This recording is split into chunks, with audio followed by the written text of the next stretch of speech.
एक दिन देवर्षि नारद के मन में एक प्रश्न उठा। उन्होंने भगवान से निवेदन किया, प्रभु, आपने देखा होगा आपके सच्चे भक्त प्रायः अभाव में जीवन बिताते हैं, और जो आपको न माने वे वैभव में डूबे रहते हैं। यह कैसी लीला है? भगवान मंद मुस्कान के साथ बोले, नारद, मेरी कृपा को आंखों से नहीं समझ से देखा जाता है। चलो आज तुम्हें इसका रहस्य प्रत्यक्ष दिखाता हूं।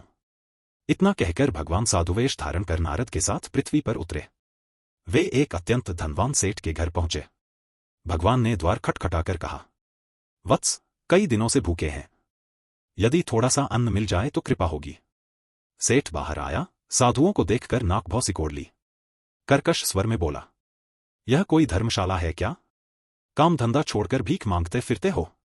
यहां से जाओ।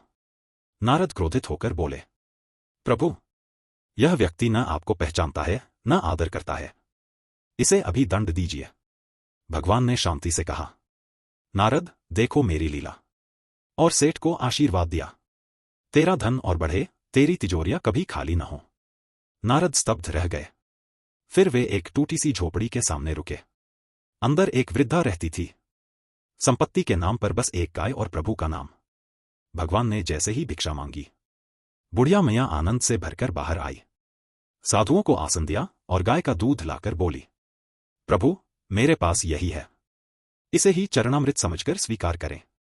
भगवान ने प्रेम से दूध ग्रहण किया। नारद का हृदय द्रवित हो उठा। उन्होंने कहा, प्रभु, यह आपकी सच्ची भक्त है, कृपा करके इसे सुख समृद्धि का वर दीजिए। भगवान कुछ क्षण मौन रहे और बोले, तथास्तु। और उसी क्षण उस गाय के प्राण हर लिए।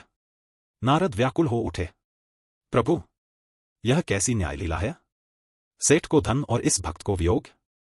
भगवान गंभीर स्वर में बोले, नारद, सुनो ध्यान से। यह वृद्धा देह त्यागने के निकट है। यदि इसकी गाय जीवित रहती तो मृत्यु के समय इसका मन गाय की चिंता में उलझ जाता और स्मरण प्रभु का नहीं गाय का होता। तब यह अगले जन्म में उसी योनि को प्राप्त होती। और वह सेठ, भगवान आगे बोले, मरते समय अपने धन और तिजोरी से चिपका रहेगा।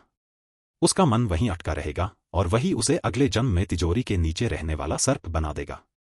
भगवान ने कहा, नारद, मनुष्य मरते समय जिससे सबसे अधिक जुड़ा होता है उसी में बंध कर फिर जन्म लेता है। मेरे भक्तों से मैं वह सब छीन लेता हूं जो उन्हें मुझसे दूर कर सकता है, और अभक्तों को वही देता हूं जो उन्हें बंधन में बांधते। इसलिए भक्ति का अर्थ पाना नहीं, छूट जाना है। और निर्धनता कई बार सबसे बड़ी कृपा होती है। जय श्री हरि।